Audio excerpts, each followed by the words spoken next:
Tak tega lihat sepatu rusak, momen haru guru beri murid sepatu baru, tuai pujian. Beredar di media sosial sebuah video yang memperlihatkan momen haru guru memberikan sepatu ke salah satu siswanya yang sudah rusak. Dalam video yang diunggah oleh pemilik akun Instagram @margacista, melihat sepatu muridnya rusak dan tidak layak untuk dipakai, sang guru pun menyiapkan kejutan berupa sepatu dan kaos kaki baru untuk siswanya itu.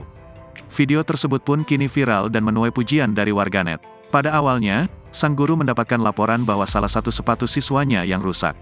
Ia pun memperhatikan sepatu siswa itu saat upacara, dan benar saja kondisi sepatu dan kaos kakinya jauh dari kata layak. Akhirnya, guru yang bernama Marga itu pun menyiapkan kejutan untuk siswanya.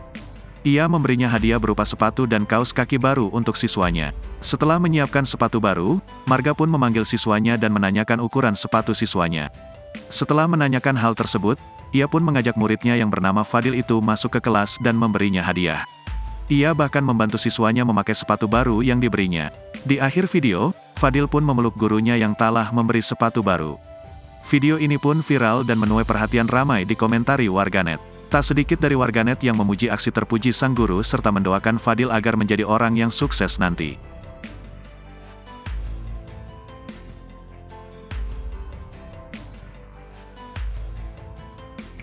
Download Tribun X sekarang, menghadirkan lokal menjadi Indonesia.